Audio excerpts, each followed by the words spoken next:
everybody. This is Mrs. Ledoux. I decided that I'm not feeling quite well enough to come read to you in person, but I didn't want to miss any more reading sessions. So I'm recording the first few chapters of Hank Zipzer number 3, The Day of the Iguana. Whoops. And I want to introduce you my co-reader. Come here. Come here. Come on. Come over here. Okay. This is Rocket. He hangs out with me on Zoom sessions a lot, and he's going to buddy read with me today. All right, you going to sit down? There you go. Nope, he's down. Okay. Hank Zipzer, Book 3, Without Further Ado. Chapter 1. Here is the picture. So keep that in mind as we read. I have great news, I said. Charlie the clown has diarrhea. My best friend, Frankie Townsend, looked at me like my brain had just flopped out of my head and turned into mashed potatoes. Hey, man, that is super news, Frankie said, rolling his eyes. It's always cool to hear about a clown with stomach problems. Ashley Wong, my other best friend, burst out laughing and fell down onto the old couch that we use for meetings in our clubhouse. Our clubhouse is a storage room in the basement of our apartment building. You know that. Go ahead and laugh, Ashwina, I said to her, but you won't be laughing when you hear that there's money in this for us. Ashley stopped laughing immediately, like I knew she would. She is the business manager for Magic 3, which is the magic group we started a couple months ago. We've performed 2 times for real money. Frankie, the magician, and he is a great one. I'm the magician's assistant and an all-around idea man. Ashley is really good at the money part, which makes me happy because I don't understand money or change or anything like that. Talk to me, Hank, Ashley said. I'm hearing a business opportunity. My Aunt Maxine is throwing a birthday party this weekend for my 3-year-old twin cousins, Jake and Zach, I began. Charlie the clown was supposed to perform, but it turns out he ate some bad clams at Luigi's Oyster House, and now he's got diarrhea. Frankie and Ashley chimed in, stifling a laugh. Right, and he can't do the party. And you suggested to your Aunt Maxine that Magic 3 might just be available? Ashley asked hopefully. Yep, with a low bargain price of $30, I said. $10 for each of us. Hank Zipzer, you are a total genius, Ashley shouted, slapping me a major high five. What did your aunt say? Did she go for it? Like guppies go for fish food, I said. Zengawi, Frankie said, which is a magic word he made up last summer when he was in Zimbabwe. Charlie the clown is out and Magic 3 is in. We jumped up to do a victory dance, but before we could so much as wiggle our butts, Robert Upchurch appeared at our clubhouse door. Robert thinks he's our best friend just because he lives in our building. We keep trying to tell him he's not, but nothing we say will convince him of that. Even though he's only in 3rd grade, and we're all in 4th grade, he still sticks to us like peanut butter sticks to your braces. A word of advice, Robert chimed in without being asked. 3-year-olds are a tough audience. One annoying thing about Robert is that he offers information even when no one else asks for it. Another annoying thing about Robert is that his information is almost always right. That's really hard to stomach. Guys, the little man does have a point, Frankie whispered to us. 3-year-olds can barely pee in a toilet. How are they going to pick up a card, any card, and remember what it is? For $10 each, we'll make it work, said Ashley. We have something else we have to make work, I pointed out. My aunt and uncle live all the way out on Long Island in West Hampton, and my parents are planning on spending the night. Do you think your parents will let you go? Mine will, Robert said. No problem here. Robert, the name of the group is Magic 3, not Magic 4, Ashley pointed out.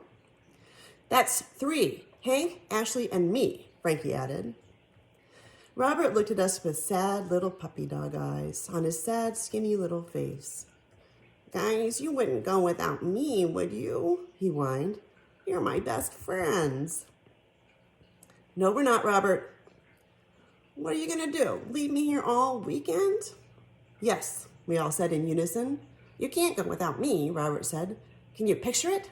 You're out there on Long Island having ice cream and cake, and me back here eating a frozen burrito breakfast with freezer burn.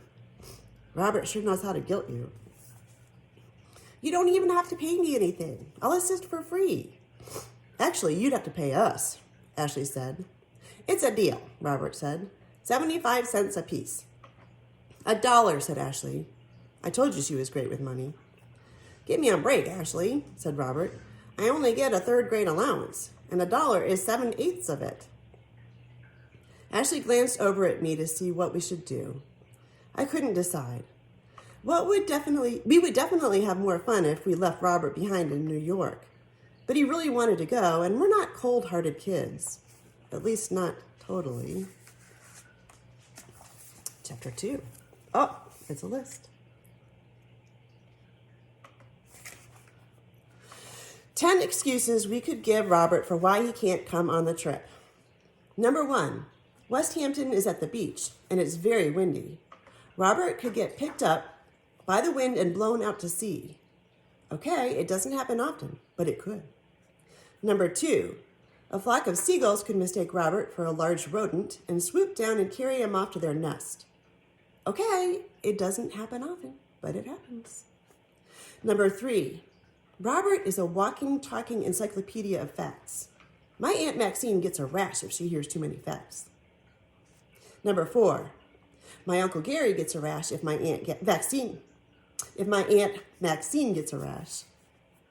Number 5, there is only limited amount of oxygen in the car, and let's face it, Robert just sucks in too much of it. Number 6, Robert is so skinny he could slip through a crack in the seat and we could lose him and not know it. Number 7, Robert has such bad allergies that the beach air would make his nose run so much there isn't enough Kleenex in all of Long Island to handle the slime. Number 8, the twins are having an ice cream birthday cake, and Robert himself has told me many times, way too many times, that ice cream gives him mucus buildup. Number 9, he'd have to sit next to my weird younger sister Emily in the back seat of the minivan. Wait a minute. Hey, Zipzer, look what you just came up with. Robert would have to sit next to my sister Emily in the car. That means I wouldn't have to sit next to her. Robert, my man, good news. You're invited to a birthday party. Chapter 3.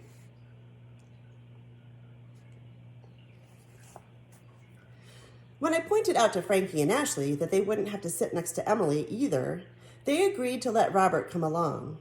No one wants to get stuck next to my younger sister for 2 hours in the back seat. It's not like she smells bad or anything. It's just that she talks all the time about weird stuff. The mating habits of iguanas is a favorite topic of hers. Okay, Robert, you can come, I said. Those words did not pop easily out of my mouth. Robert jumped up, shook his bony butt in a victory dance, which is something I hope you never have to see. I told my aunt I'd let her know tomorrow if we can do the show, I said. So check with your parents to see if Saturday and Sunday are okay. Wait, Frankie said.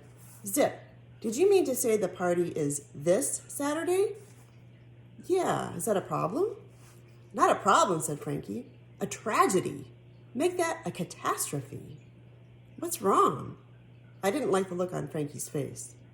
This Saturday is the Monster Movie Marathon on Channel 48, he said. All monsters, all the time. These twins are how old? 3. That's bad. We all remember the 3-year-old birthday party drill, right? 12:30 pizza, 1 o'clock magic show, 1:30 piñata, 2 o'clock cake and ice cream, 2:30 party favors, 2:35 balloons tied around kids' wrists, 2:40 pickup, and parents, please be prompt. What are you, a walking invitation, I said? Hear me, Zip. Frankie suddenly looked very serious. That schedule puts the magic show smack in the middle of The Mutant Moth That Ate Toledo, starring Vic Avalanche. I've been waiting to see that movie ever since the day I was born, before even. Frankie, are you saying you turned down a career opportunity for a stupid monster movie? Ashley asked. I didn't hear that, Ashwina, Frankie said. I can't believe that you, of all people, would call The Mutant Moth That Ate Toledo a stupid monster movie. It's an underground classic. Above ground, too. I'm sorry, guys. I just can't go. Frankie, I said, sitting down on a cardboard box that was filled with our neighbor Mrs. Fink's extra bathrobes. I just want you to know this. When I was on the phone with my Aunt Maxine, she told the twins that we might come perform at their party. I heard them in the background. They weren't just yelling and screaming with excitement. They were crazed with happiness. They were jumping up and down on their pudgy little legs, and one of them, Zach, I think, even threw himself on the hardwood floor. I heard the thud. But if you think a monster movie is more important than bringing that kind of joy into their little lives, then I think you should call them and tell them. Frankie was chewing on his bottom lip like he does when he's got a hard decision to make. I knew how much he loved monster movies, but I also knew how much I wanted Magic 3 to get this job. I have to admit, I can be pretty convincing when I want to be. But Zip, he said, this is the original mutant moth, the one that started them all. I'm seeing the twins, I said. I'm seeing their little smiling faces look up at us on their special day. You so good, you so good, they yell. We could always tape the movie, Ashley said. Of course, where were my brains? I wish I had thought of that solution. Our VCR is busted, Frankie said, and my dad doesn't want to fix it because he thinks we watch too much TV anyway. So you can kind of tell how old these books are if they're still taping movies on VCRs back then. I don't think there was any streaming at that point in time. Okay then, here's the plan, I said, lowering my voice to almost a whisper. We'll bring our own blank tape to my aunt's house. My Uncle Gary has incredible video equipment and an awesome TV room. We'll tape the movie there, and right after the party, we'll watch The Mutant Moth at 8 Toledo on his big screen TV. No commercials, no interruptions, no parents hanging around. How great does that sound? Personally, I can't wait. Frankie thought about it for a minute. I need your solemn promise that we will tape the film and watch it right after the magic show, Zip. Nothing can come between me and that movie. We put our hands one on top of another. Robert tried to sneak his hand in there too. We let him. Like I said before, we're not really cold-hearted. A promise made is a promise kept, we all said at once. Okay, then I'll go, said Frankie. Zengali, I hollered. Hank, don't even try, Frankie said, shaking his head. The word is Zangawi. Whatever, I said. Here's to Magic 3 and our next paying performance. All right, let's get in one more chapter. Can you see that? That night, we all checked with our parents. Frankie's mom and dad said if he straightened up his room, he could go. Ashley's mom and dad said okay, too. They're both doctors, and they had a conference they were supposed to go to, and Ashley was going to stay with her grandmother anyway. I hope their conference was on how to give booster shots that don't hurt, because I think doctors could use a conference about that. Robert checked with his mom, and unfortunately, she said she'd be thrilled to have him go with us. I don't blame her. If Robert were my son and somebody said, I'll take this walking encyclopedia off your hands for a day, boy, I'd jump at the chance. Oddly enough, it was my parents who were the problem. I know you and Aunt Maxine discussed your performing at the party, my mom said, but your schoolwork comes first. But Mom, I already told my friends it was a done deal. Let's go look at the chart and see if you can afford the time away this weekend. I have a chart in my room that says what all my assignments are and when they're due. I didn't always have this chart. We put it up just a couple of weeks ago when I found out I have learning challenges. It's not like I'm stupid. It's just that certain things are really hard for me, like almost everything you learn in school. My dad had always thought I was lazy. The principal of my school, Leland Love, said I wasn't living up to my potential. My teacher, Ms. Adolph, said I wasn't focusing on my responsibilities. She also gave me 4 D's on my report card. Wow, that really embarrassed me. Then this nice woman who works at my school, Dr. Lynn Berger, gave me a bunch of tests that showed I'm not lazy or stupid. I just learn differently. One of the things she suggested for me was to have a chart in my room that reminds me of everything I have to do in school. That way I don't forget my assignments and I focus better. We went into my bedroom and looked at the chart. In the square for Monday, I had written the words Science Project in red letters. Our actual science projects weren't due for 3 weeks, but by Monday, we had to pick our topic and say why we had picked it. I didn't have a clue what I was going to do. Why didn't you ask Emily for ideas? My mother suggested. She's excellent at science. My sister Emily is 9 annoying years old. Sometimes I think she's really an alien being. There's no other way to explain her behavior. Like, she polishes her fingernails 10 different colors. 20 different colors if you count her toenails. And listen to this. She sleeps with her eyes open. I'm not kidding. She rolls her eyes back in her head and all you see is the white part. If I ask Emily, I already know what she'll say, I answered. She'll tell me to write about reptiles. Emily loves everything that's cold-blooded.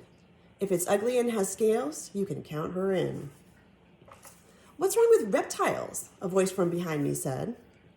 It was none other than Lizard Girl herself, with Catherine, her pet iguana, wrapped around her neck like a scarf. Reptiles shed their own skin, I said. How can you love something that walks right out of its own skin and leaves it there on the ground for other people to crunch on? Hank, you are so narrow-minded, Emily said. At least I don't bite my toenails, I shot back. Stop it, you two, said my mom, holding up her hand, or we're not going away for the weekend at all. Where are we going? Asked Emily. We're talking about going to Uncle Gary and Aunt Maxine's for the twins' birthday, my mom answered. We can't do that, Emily said. What will we do with Catherine? You know she gets car sick. One time we took Catherine on a trip and she coughed up her lunch. She must have had grapes for dessert because I'm sure I saw a whole green grape there on the back seat. Dad, Emily screamed, we need you in here right away. I'm calling a family meeting. Family meetings in our house are not as good as they sound. My mom calls them to remind us not to leave our wet towels on the carpet after we take a shower. My dad calls them to yell at us when we have to pay late fees for rented videotapes. Emily calls them just to whine. I never call them. Why call for a meeting you don't want to attend in the first place? My father walked into my bedroom, still holding the newspaper folded to the crossword puzzle.